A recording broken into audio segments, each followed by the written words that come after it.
Have you wanted to know what it was like to get in shape in the Oriental way?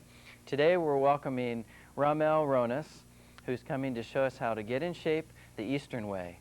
So show up in just a few seconds. You're watching Alternative Healthcare Choices in You.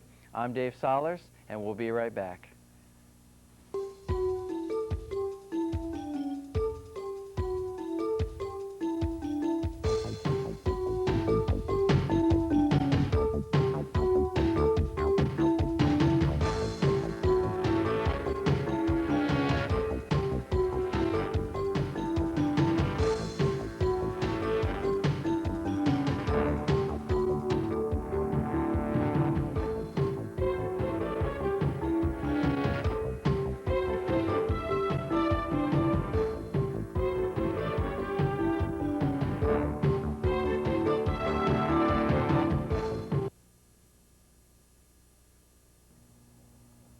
Welcome back. And I'm Dave Sollers, licensed acupuncturist and homeopathic consultant, welcoming you to Alternative Healthcare Choices and You. Today I'm very pleased to welcome to the show Ramel, otherwise known as Rami, to us friends. Welcome to the show, Rami. Thank you, David. And you're coming here to share with us your particular expertise in the field of Oriental exercise. That's true. So welcome. Thank you to you. How would you want to start today? Well, we've known each other for a few years when you came to this country, and I think your story of why you actually came to this area is interesting. Why did you choose this area? The truth is that everything started when I was a teenager. I was really sick in my abdominal, in the digestive system, and I had a lot of muscle tension problem. As a kid, that was really standing in my way in my daily life routine. I would play outside and my neck would get caught, and for 3 days I will stay in bed, or I'll eat something and I won't go to the bathroom right away, and my stomach will get stuck and I have to go to the hospital, and so on. This was happening during your early years? Yeah, that was when I was 15, 16, something like that. Right. I tried to solve the problem. I went to many medical doctors. I tried to do all kind of tests, and nobody really knew exactly what was the problem. Until I stumbled into this Russian Jew guy that came from Russia and was in Jerusalem. And this is where you're from? This is my hometown, Jerusalem. Yeah. So, and I went to his clinic, and it was really, really weird at first. He used to put hot towels on my stomach. He taught me how to stretch. He rolled me on the floor. He put those cups on my on my muscles. Yes. And then after 10 treatments, he said, that's not the end of it. You have to go and continue studying with a friend of mine which teaches Tai Chi. So I went and kept learning with that guy. His name was Tzvi. He came also he studied in New York, in Chinatown, with a Chinese master, and he moved to Israel, and then he started sharing the art with some of the kids in my area. And when we talk about Tai Chi, for those of the audience that don't exactly know what that term means, what is Tai Chi exactly? Tai Chi, the simple meaning is grand ultimate, or field of elixir. So what we're trying to do through this art is find that field of health, or reach that optimal state of awareness and health. And a lot of it also deals with prevention. So you try to prevent diseases and injuries from coming in the future, or if they already come, you have better tools to deal with them. And this is a Chinese martial art? It is a Chinese form of movements that is, the goal is both martial art and healing. And usually, my first master used to say, if you want to learn how to kill, you first should learn how to heal, because killing is easier than healing. and that's how we started with the art. After a few years of studying with him Zen and Tai Chi, he told me that if I really want to pursue the art on a professional level, I should find a Chinese master that traditionally studied from a traditional background, a lineage. And I started looking around, and I realized that there are very few masters that have the knowledge, a complete knowledge of the art. My brother went to the Far East and came back, and he told me that if I'll go there, I'll probably be ignored as a foreign. And then I read a book by Master Yang Ming, which is today a well-renowned author in the field, and it was his first book really. In 1974 he wrote it, but I read it in '83, and I decided to come and study with him, and that was in '83, and 15 years later, or 16 years later, I'm still here studying. You are. Yeah, so my decision was really that the day I'll finish studying, or when I feel complete or satisfied, I'll move back to Israel and open a school. And that day still didn't come. It just goes on and on and on. The art is endless. Right, right, Yeah. right. So my first goals were really fighting when I was younger. And I came here and I studied with him, and I learned how to fight, and I competed, and I got a lot of gold medals in North America and in the Far East, in China. I was even nationally on television. They chose me there as to perform as a foreign that achieved such high whatever accomplishments. Right. And that was until about I was 25. That was my goals, really, fighting, competing. Once I reached 25, I started showing interest again in the healing side of the art and how to use the principles to apply it towards specific problems, like to prevent falls, to increase the muscle mass and increase bone mass, to deal with lower back problems, to deal with high blood pressure, to deal with asthma, just to reduce stress off the body. And nowadays, I'm working with, I try to emphasize all those methods toward cancer patients, to strengthen their immune system, to create a better environment for their immune system to function the best way possible. And that's through using the Tai Chi, through some exercises, through some other things that you'll be showing us today. Yes, that's through using those principles. The principles are, or methods and principles from the Eastern arts, because about 7 years ago, I also realized that Tai Chi, the original monk that came from India to China, was Bodhidharma. He was an Indian priest. And I find a lot of similarity between Tai Chi and yoga. So I started doing also yoga, and I try to integrate both principles to deal with those specific problems. So I say I'm using those principles and methods from the arts to deal with nowadays problems. And that's, you know, and it changes. It's the principles are, or the avenues are usually 5. One is regulating the body, which means strengthening and lengthening muscles and aligning the bones. So you're always looking for balance. The key word is really balance. Balance between strength and flexibility. And then you can create correct alignment, which reduce stress off your system. The second avenue is regulating the breath. Regulating the breathing until you don't have to regulate it. Increasing your lung capacity, coordinating abdominal muscles with movement of the diaphragm. And eventually in the Eastern arts, breathing doesn't end on a physical level, but it grows into a mental exercises that are combined with physical movements.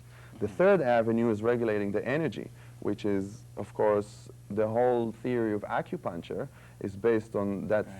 The whole art of acupuncture is based on that theory.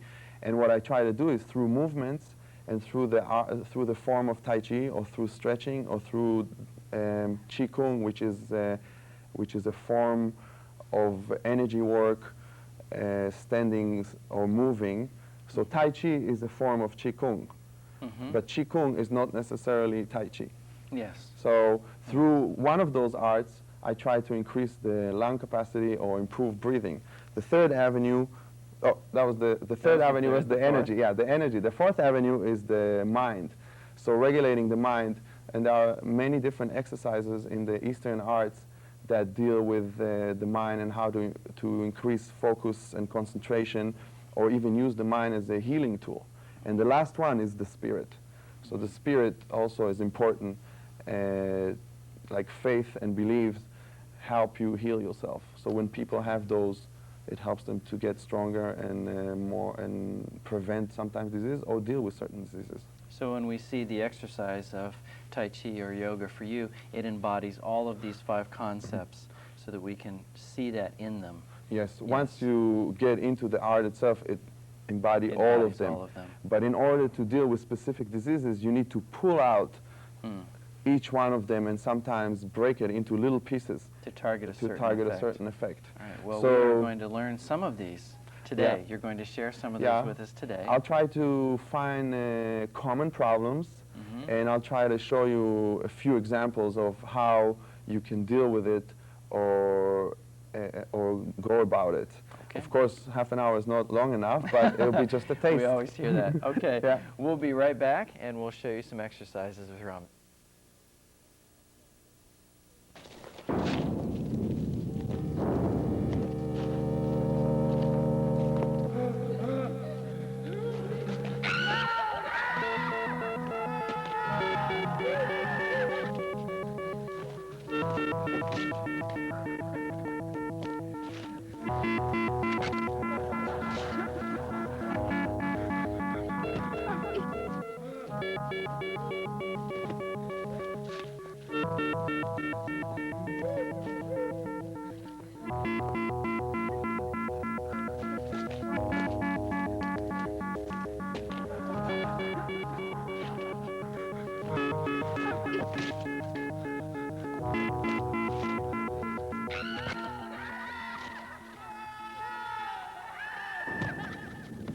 If you're dumping hazardous waste illegally, you are creating a monster.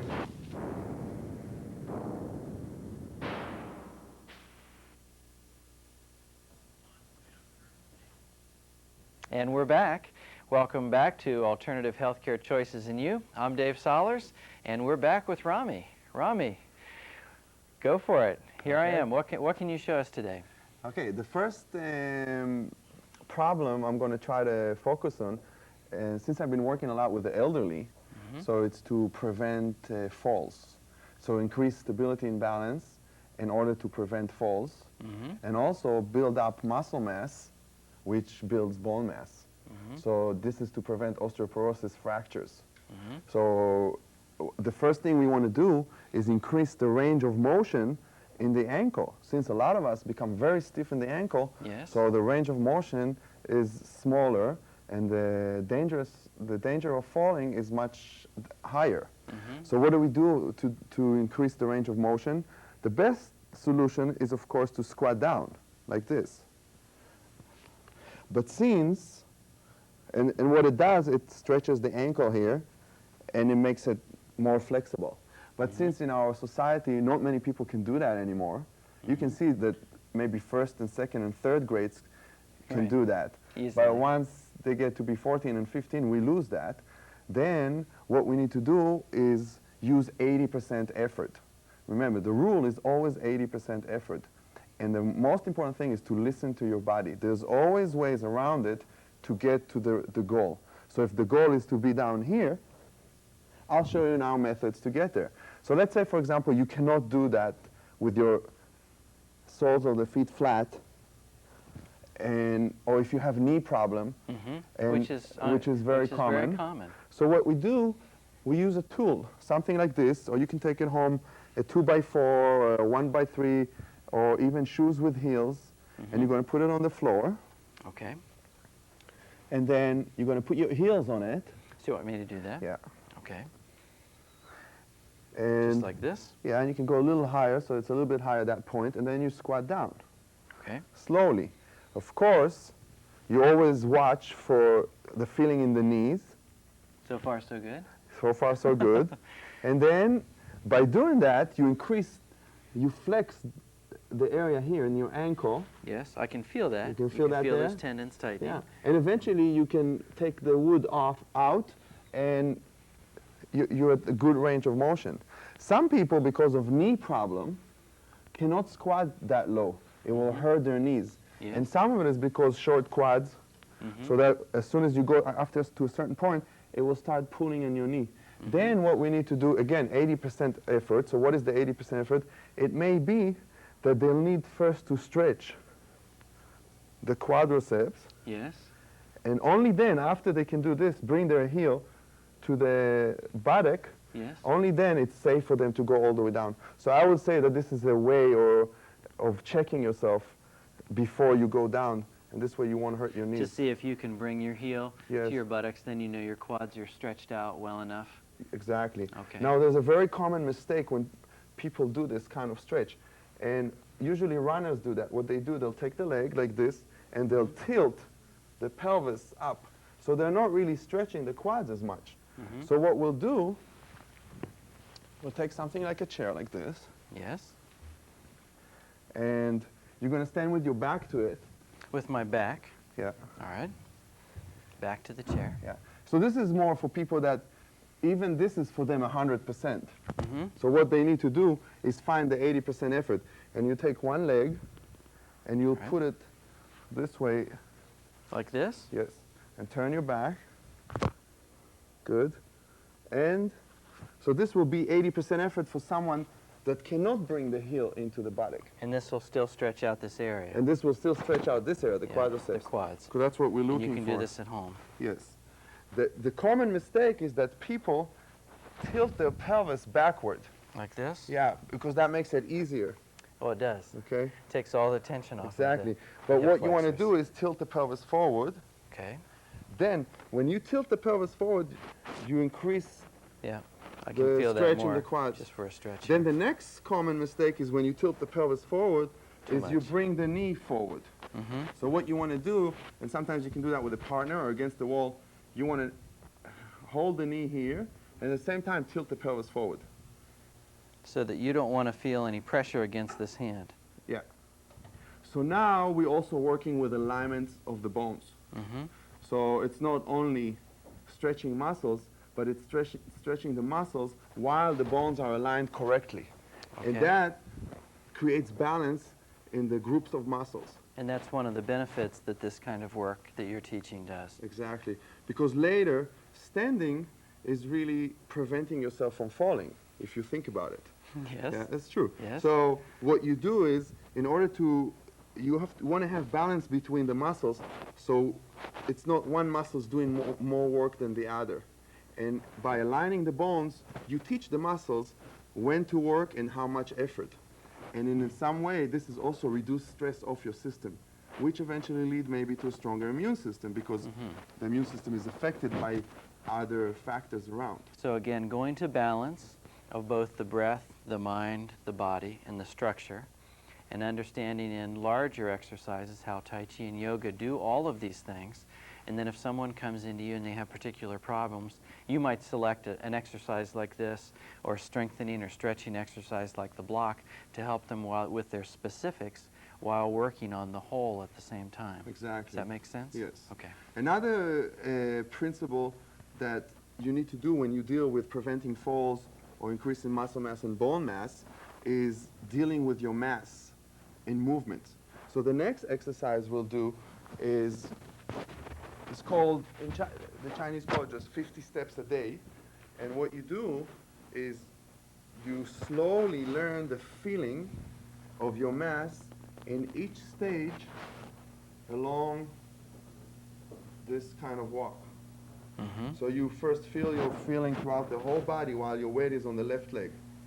Then you shift weight to the right, and you feel the feeling when it's 50-50, and you feel the feeling when the back leg empties, and then you feel the feeling of carrying the pelvis across, and which muscles are working to stabilize your leg, and so on. Now, So when you by- say the back leg empties, When I say the back leg empty, I mean empty from your mass, from your weight. Mhm. So if you put, now my weight is on this leg. Yes. And here it's only the weight of my leg. Then I shift my weight from the left leg to the right leg. And I want to try to notice which muscles are doing what when. Mm-hmm.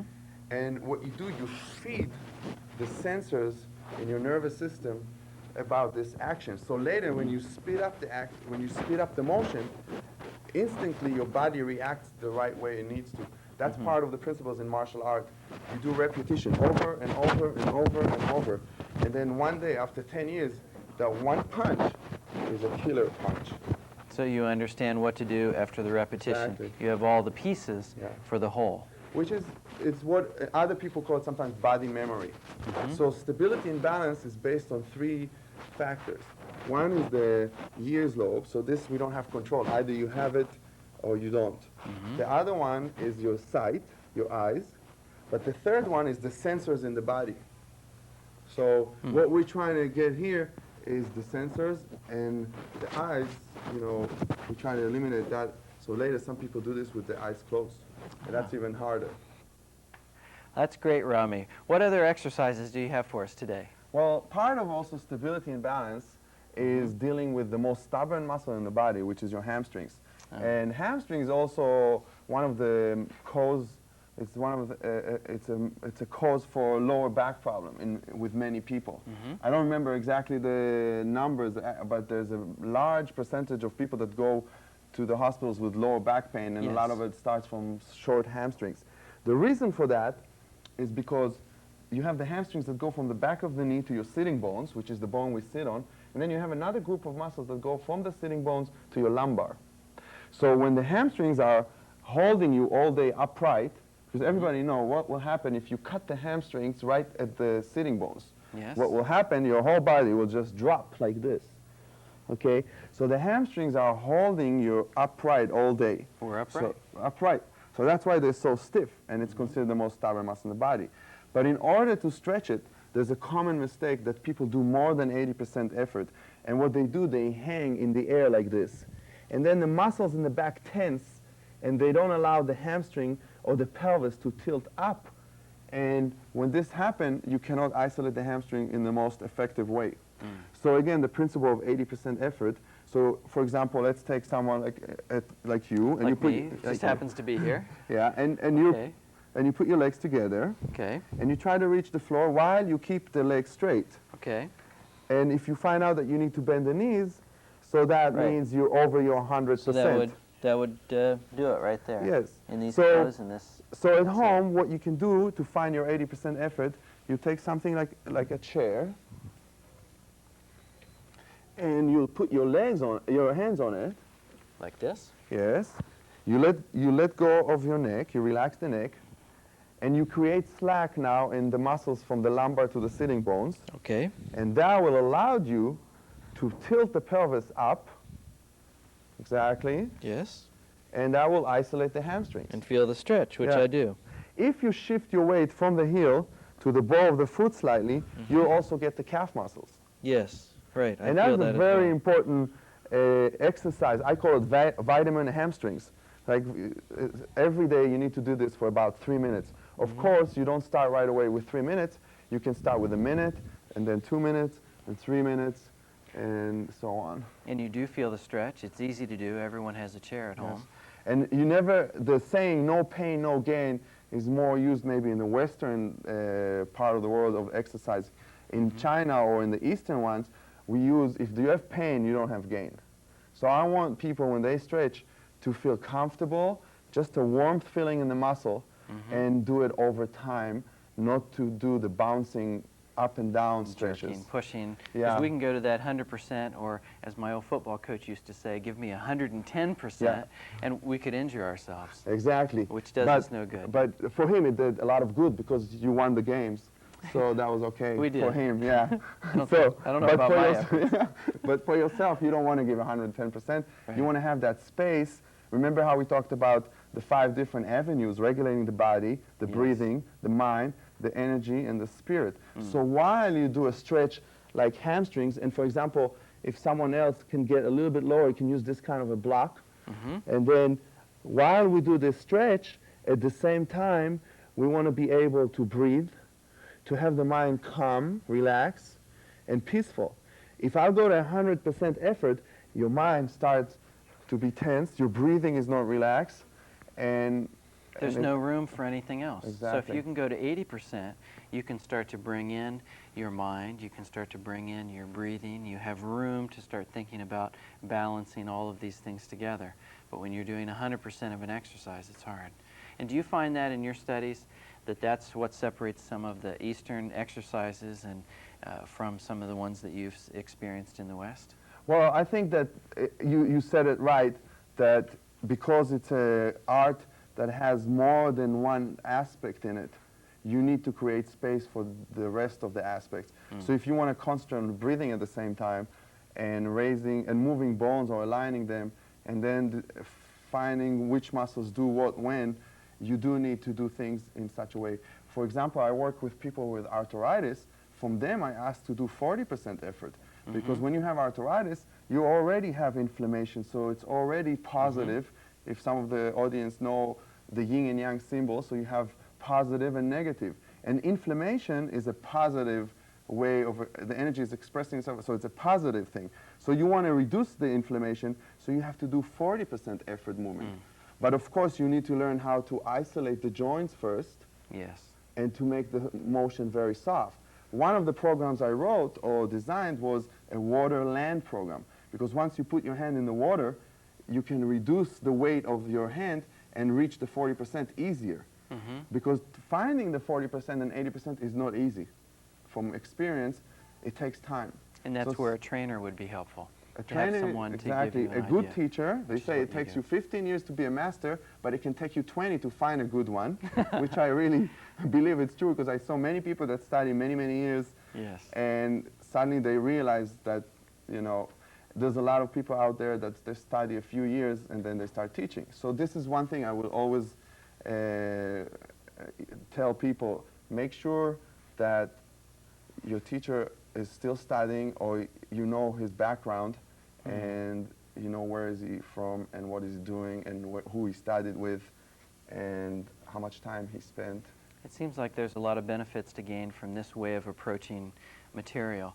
If someone wants to get a hold of you, what's the way that they can reach you, Rami? You can see at the end of the program there'll be my website, which is ramelronas.com, or there's my telephone number there. Sometimes I also do seminars in Andover at the YMAA school in Andover, and I also have seminars happening in Boston. So again, if you go to my website, you can get more information.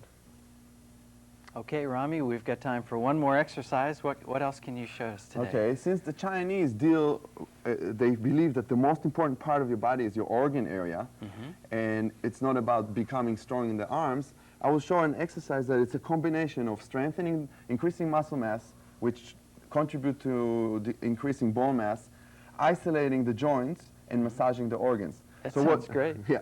So what you'll do now, you'll stand with your feet parallel, shoulder width apart. Something like this? Yes, you'll squat down slightly. Squat down, that's it. So you want to keep your knees aligned, and then you're going to rotate your pelvis. And what it does, the muscle tense and relax, and try to rotate your pelvis. This way? Yes. What you do, the muscle tense and relax along the circle, and they massage, in this case, the lower organs. Later, there are more circles to massage other organs, but this covers more the lower organs in the body.